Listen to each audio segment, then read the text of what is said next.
Shri Gajanan Vijay Granth, Chapter 17. Jai to you, the most auspicious one. Jai to the protector of devotees. Jai to God blue as a tamal leaf and the savior of the downtrodden. You killed Hiranyakashipu, enemy of good people, by emerging out of a pillar to protect Prahalad. You had then a peerless form, with fierce teeth and a violent jaw, mane flowing on the neck and eyes red aglow, looking as if it was burning the earth below, and the entire universe was alight with his ferocious exterior. But devotees were not scared. They were like cubs playing in the lap of tiger. Looking at you, even Goddess Lakshmi did not dare to be in your vicinity, though the devotees could touch your feet. O Lakshmi Kant, loving your devotees, you fulfill their needs, never saying no to them. The writer bows down to you to make him fearless. Many devotees of the saint stayed in Akola town, whom he visited frequently on his own. They were Bapu Krishna of Chapadgaon, Kashinath, Jijabai Pandit, Bachulal son of Gundulal, and many others of the vicinity. Once, when he was staying at the Kathav Mills, Vishnu Sa of Malkapur wanted to bring the saint to his city. He requested Bhaskar to arrange for this trip. This was the same Bhaskar of Adgaon who attained Nirvana. He used to look after the saint's comforts and needs. Vishnu Sa depended on Bhaskar for the saint's blessings. Bhaskar requested Maharaj to visit Malkapur as Vishnu Sa had invited him on this tour. The saint said, "Don't force me, I don't want to go. You will regret it if you insist. If a rope is stretched too much, it breaks. I don't desire to get away from this place, so do not bother me for God's sake." Bhaskar replied, "Whatever you say. Please visit Malkapur for Vishnu Sa's sake. I, your most humble devotee, have promised him that you will be in his home. Your refusal is shocking to me.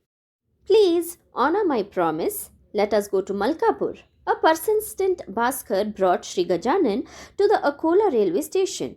On Bhaskar request, the station master got a compartment vacated for Sri Gajanan Maharaj, who did not say anything at all or move. He was quiet until the departure of the train. When the bell rang for the train to start, unnoticed he moved on and entered the ladies' compartment. This sight of a naked saint scared the women. They immediately informed the policemen, who came to drag him out of the compartment. They said, "Oh, you nude! Have you no sense? How did you enter the ladies' compartment?" With a jerk, the saint freed his hand without fear and continued to sit there in spite of the officers. They now brought the station master in the picture. When he saw the saint sitting here, he requested the police to let him be there, as he was a great saint unlikely to commit any offense. The police officer said he had sent a telegram to higher ups and there was nothing more in his hands, so he will do whatever he thinks. The station master took off his hat as a mark of respect and requested the saint to come out of the compartment. He did it to respect the law. A case was lodged against Maharaj, which came for hearing in the court of Sri Jatar. He fixed the hearing at Chegaon and stayed at the rest house while the case was on. Venkatrao Desai of Akola was there too. He had some work to be attended to. Hearing of the announcement of the case, a lot of people gathered at the place. Desai then asked Jatar what was the case about and why it has attracted such a crowd. Jatar was surprised at Desai's ignorance and said that the case was against Sri Gajanan for moving bare-bodied in the community. Desai folded his hands and said to the authority, "This is an improper case. Sri Gajanan is a great saint, an incarnation of God, a divine person, a holy man with no material intention. He is a yogi with no bondage at all, a yogi of yogis, respected by all. The police have erred in prosecuting the saint. Please withdraw the case and correct the mistake.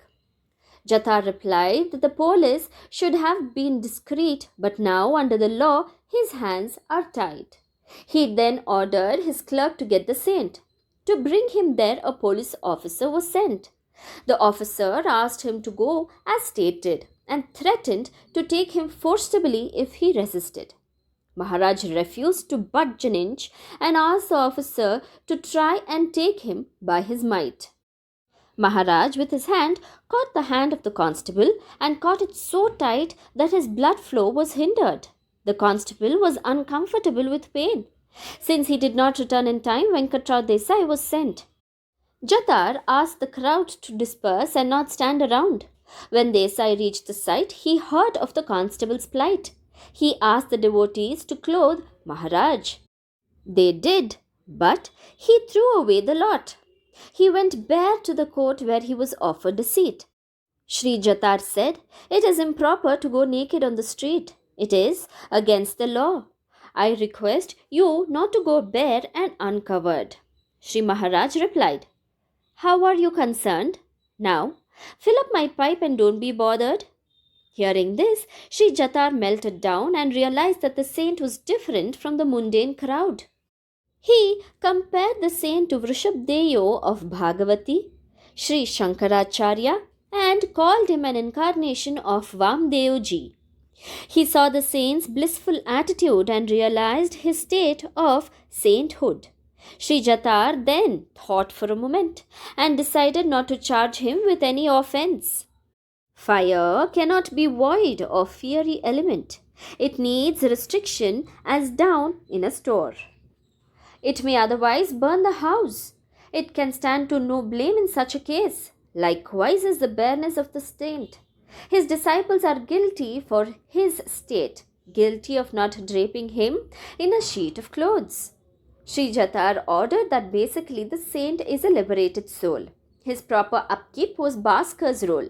He neglected his duty and was fined 5 rupees as penalty. Maharaj, on hearing the order, asked Bhaskar to desist from doing things against his will in future. Devotees decided to avoid train journey for the saint and arranged to get a bullock cart for him instead. Once he came to Akola at Bapu Rao's place. A Muslim saint, Mehtab Shah of Kurum, was keen on meeting the saint. He stayed at Kurum in Murtizapar Taluka and he requested Bapu Rao to call him during the saint's next visit. Bapu Rao sent a messenger to get Mehtab Shah. At this time, he had already started for the Akola station. The messenger met him on the way. Mehtab asked him to get in the cart on the road. Look how a saint knows the mind of the other saint. They indeed are omnipotent. With him, Mehtab Shah had a few devotees. They all shared Bapu Rao's facilities. Sri Gajanan came to Mehtab's room the next morning. Pulling his hair, he gave Mehtab a good beating. This was to make him understand that roughness of people of his religion was a hindrance in his self-realization. Maharaj wanted Mehtab Shah to stay away from malice to justify his name in life. Maharaj, by trashing him, hinted that he wasn't free from it. Saints understand each other's minds. Mehtab was happy to get a hint. When Mehtab was getting the beating, his devotees got agitated. Mehtab Shah asked them to keep quiet and go back to Kurum in their interests. Except Shaikh Kadu, all others left. Seth Bachulal invited the saint for meals the next day. On reaching his place, Maharaj did not descend from the buggy and asked the driver to take it back. Everyone was surprised at this action as he had already accepted the invitation. Someone suggested that it may be because Mehtab was not invited, so they went and invited Mehtab. They arrived in the same buggy to Bachulal's house. The saint shifted from the temple to the theatre to be with Mehtab Shah, who stayed there. After the meals, Mehtab Shah told his disciples to get him a ticket to Punjab as he desired to go there. Shaikh Kadu said, The mosque at Kurum is half built. You may go when the construction is complete. Mehtab Shah's reply was unique. Mehtab said, I got orders from Maharaj for going back to Punjab. I have thus to proceed. The constructions of the mosque will be completed with the grace of Sri Gajanan. Saints do not believe in difference of religion. To them, all are equal. An extra importance to mosque and religion will harm your persistence. Temples and mosques are built of the same material. To fight for their different shapes is unreasonable. Do you mean to say that Muslims belong to God and the Hindus are phantoms? Think wisely in the interest of humanity. Both religions are created by the same divinity. One should love his own religion, but also respect another's religious convictions. Peace and happiness will reside if you do not think this way. Now you will go back to Punjab. The mosque will be built by Gajanan Maharaj. Mehtab Shah went away never to return. Both Hindus and Muslims should respect his words. Though the saint trashed Mehtab Shah, there was love in his heart. Maharaj did not take his meals without Mehtab, a clear indication that there was no malice at all.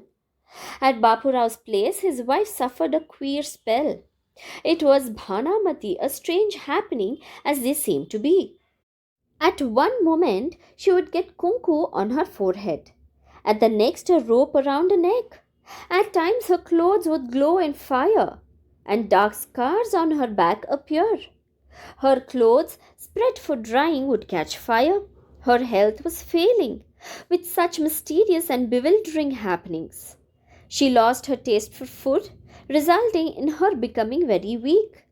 Bapu Rao spent a lot to cure the ill. With no results, at last he surrendered to Maharaj. He addressed the saint with folded hands. Maharaj, my wife is suffering from Bhanamati. I have tried my best to cure her from this malady. My efforts have failed miserably. How can Bhanamati enter where you are present? How can a fox come and howl in a lion's den? How can a stench exist when musk prevails? Hearing this, Maharaj glanced at Bapu's wife, and the illness vanished the next moment from her life. Once, in his wanderings, Maharaj reached a court to meet Narsingh Ji, his brother saint. There was a well near the monastery. Maharaj sat on the parapet with legs hanging inside loosely. He was constantly looking inside. People watching him looked surprised. Narsingh Ji asked him the reason for this, to which the saint replied, I see Godavari, Bhagirathi, and Yamuna in the well. I want to find out which others dwell. You get their waters for bath every day. Why should I be denied the pleasure anyway? These rivers must come out and give me a bath today, or else I am not leaving this place. Think as you may. People who heard him thought he was crazy, for the possibility was hazy. But the well water gushed out in a moment, like a fountain it poured down on the saint. He called upon the people to join the bath in the holy waters of Ganga, Yamuna, and Godavari, and many other rivers all across. Believers joined him in enjoying the shower. The fountain then subsided to the water's original level. Saint returned to Shegao after meeting Narsingh Ji Maharaj. May this treatise bring happiness to the devotees. Jai Gajanan.